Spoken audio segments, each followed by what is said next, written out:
पहले भगवान ने नर तन धारण किया था। नर तन धारण करके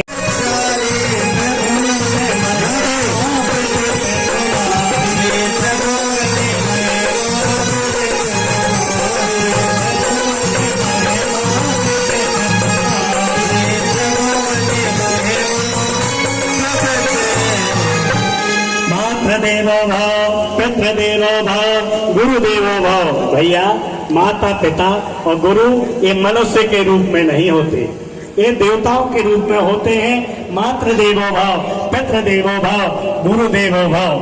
गुरु के चरणार बिंदों में मस्तक नभाया और वरदान प्राप्त हो गया। अब तो दशरथ जी बारंबार और गुरुदेव के चरणों को पकड़ लेते हैं। महाराज उपाय बताइए। बोले पुत्र ये यज्ञ होगा। सच्चिदानंद रूपाय विश्वोत्पत्त्यादि हेतवे त्रेताय क्लेश नाशाय गोविंदाय नमो नमः।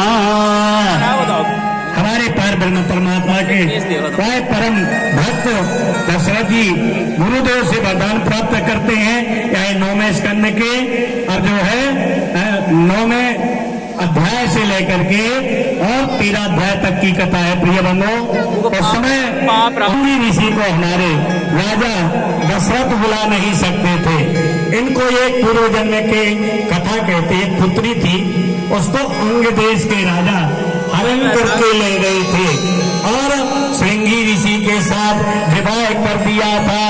इसलिए हमारे राजा दशरथ श्रृंगी ऋषि को बुला नहीं सकते थे। प्रिय बंधुओं, हमारे वशिष्ठ जी ने श्रृंगी ऋषि को बुलाया, वनवास में बांट दिया। प्रिय बंधुओं, जब वनवास में बांट दिया तो कौशल्या, कैकेयी तीनों के लिए वह और प्रसाद जाकर के दिया गया। सबसे पहले हमारे जो है सुमित्रा मिल जाती है तो राजा ने एक लड्डू सुमित्रा को दिया। आगे चल के जाते हैं, एक कौशल्या को दिया और दूसरा कैकेयी को दिया। तो प्रिय बंधुओं, हमारी कैकेयी और सुमित्रा को ये पता, कैकेयी और कौशल्या को ये पता नहीं था। अभी यह प्रसाद हमारी सुमित्रा को मिला। इसलिए हमारी माँ सुमित्रा को 2 पुत्र हुए, शत्रुघ्न और लक्ष्मण, और राम हमारे कौशल्या माँ को और हमारी जो है कैकेयी को भरत हुए थे। इस प्रकार से भगवान के प्रसाद से, गुरु के चरणार बिंदों के आशीर्वाद से और राजा दशरथ के यहाँ संतान हुई थी। प्रिय बंधुओं, वही कथा आगे आपके लिए श्रवण कराई जा रही है। लेकिन बताया गया है कि कृष्ण अवतार के पहले थोड़ी सी कथा राम अवतार की भी होना चाहिए। भगवान का अवतार होता है और जा दिन ते हरि गर्भ आए। भैया, जिस दिन से हमारे पार ब्रह्म परमात्मा भगवान गर्भ में आए, सारे मंगल और सारे और कामनाएं और सारी छटाएं और पृथ्वी तन्मय हो गई। बारंबार भगवान और श्री राम का समय जन्म हुआ। प्रिय बंधुओं, वृंदावन बिहारी लाल की जय। और कब हुआ भगवान का जन्म? देखो भैया, आप और के हो महाराज जो क्या बता रहे, पहले भगवान राम भी प्रकट हुए, इसके बाद में भगवान कृष्ण प्रकट हुए। तो लिखा है, नौमी तिथि मधुमास पुनीता, नौमी तिथि मधुमास पुनीता,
ये किया जाए, हमारी कथा में एक छोटा सा दृष्टांत है आप लोगों के सामने। एक सेठ जी प्रतिदिन कथा सुनने के लिए जाते थे और कथा सुनाकर प्रतिदिन और भगवान के लिए एक पुष्प लेकर के चढ़ाए। गांव के लोगों ने कहा, सेठ जी आपके पास तो इतना धन है कि आप एक भागवत स्वयं करा सकते हैं। तो सेठ जी बोले, भैया कल हम ऐसा दान देंगे जो कोई किसी ने कभी दिया नहीं। घर जाकर के पहुंचे और रात में विचार किया, कुछ ना कुछ तो दान करना चाहिए। एक चांदी के सिक्के को हाथ में लिया और सेठ जी आकर के कथा में बैठ गए और सिक्के में मुट्ठी बांधी, चढ़ा दूंगा जाते समय चढ़ा दूंगा, चढ़ाया नहीं, जाते हुए चढ़ा दूंगा और सिक्के में मुट्ठी बांधे रहे। सारी कथा हो गई। जैसे ही मुट्ठी को खोला तो मुट्ठी बांध लोगे भैया तो पसीना आ जाएगा। तो उससे जैसे ही पसीना निकला तो सिक्के से कहता है, अरे भैया मत रो, मैं तुम्हें किसी को नहीं दूंगा, मैं घर ले चलूंगा, क्यों रो रहे हो? तो भैया यशोदा भी नहीं करते। राजा नग को दोनों ब्राह्मणों को दान देने से गिरगट का शरीर धारण करना पड़ा था। बोल वृंदावन बिहारी लाल की जय। देखो भैया थोड़ा सा अपना मन वृंदावन की तरफ लगाओ आप लोग। कथा तो आगे होना ही है। हमारे राजा कंस से लेकर के जन्म तक की कथा तो आपको सुनाई जाएगी, लेकिन थोड़ा सा वृंदावन की ओर बढ़ लो सब लोग, आपका मन एकाग्र हो जाए। और भैया मन से भजन गाने, रे मन चल वृंदावन धाम, जपेंगे राधे राधे नाम, मिलेंगे कुंज बिहारी, ओढ़ेंगे कामरकारी। बिहारी ओढ़ के कामरकारी, मिलेंगे कुंज बिहारी, ओढ़ के मिलेंगे कुंज बिहारी, ओढ़ के कामरकारी, मिलेंगे कुंज बिहारी, ओढ़ के कामरकारी। अरे मन चल वृंदावन धाम,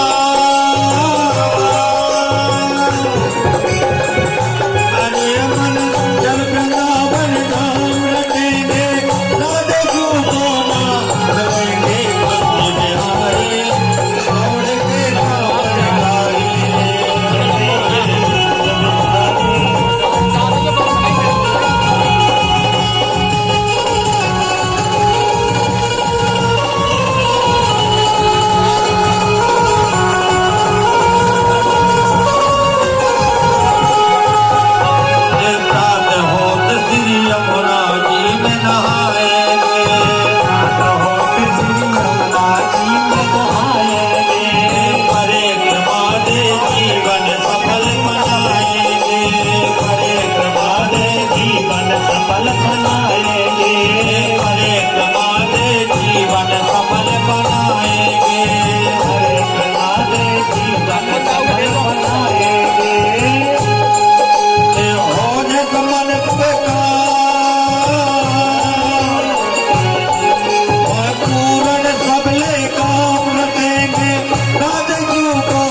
परमात्मा जिस समय इस संसार को धर्म धरा से हीन देख लेते हैं, जिन परमात्मा की भौहें टेढ़ी करने से प्रिय बंधु इस संसार का लय प्रलय हो जाता है। देखो भैया संतान हो जाए सो साजी और ना हो सो साजी। एक सेठ जी थे और उन्हें कोई संतान नहीं थी और संतान भी नहीं थी और पति पत्नी दोनों थे।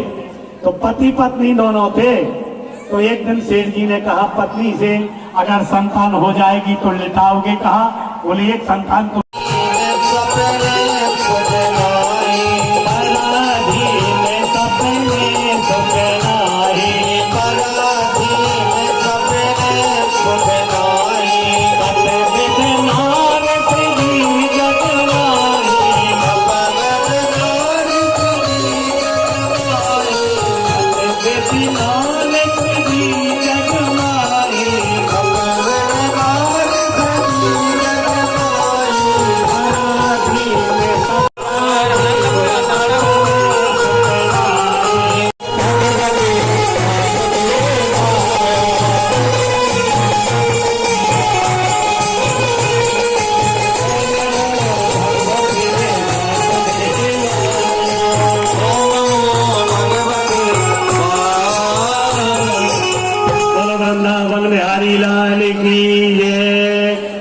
तना तो मन लगा लो, तुम भी बेड़ा पार हो जाए।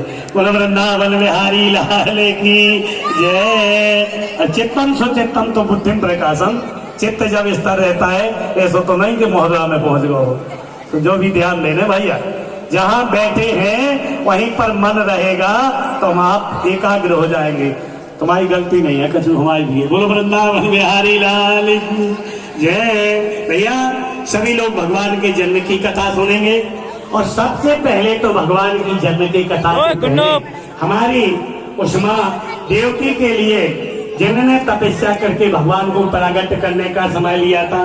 प्रिय बंधु, हमारे नारद जी पहुंच गए और नारद जी जाकर के और उनके सामने खड़े हो गए। बोले राजा कंस, तुम्हारा निश्चित है समय बुरा आने वाला है। बोले कैसे? बोले उस देवकी से गर्भ से जो पुत्र पैदा होगा उससे तुम्हारी मृत्यु हो जाएगी। भैया उन्होंने कहा कौन से मेरी मृत्यु हो सकती है? तो आकाशवाणी हुई थी देवकी से जो 8वां पुत्र पैदा होगा उससे तुम्हारी मृत्यु हो जाएगी। ऐसा सोच विचार करके प्रिय बंधो, हमारे पार ब्रह्म परमात्मा भगवान के वह अनन्य भक्त और चारों तरफ से उस कमल की डंडी को लेकर के और चारों तरफ से गिनती कर देते हैं। बोले हो सकता है इससे अगर आगे से गिना जाए तो भी 8 होता है, पीछे से गिना जाए तो भी 8 होता है। धन्यवाद परमात्मा जिन्होंने प्रिय बंधो सारे संसार का तरन तारण कर दिया। देखिए आप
भगवान को कोई ना कोई बहाना तो चाहिए।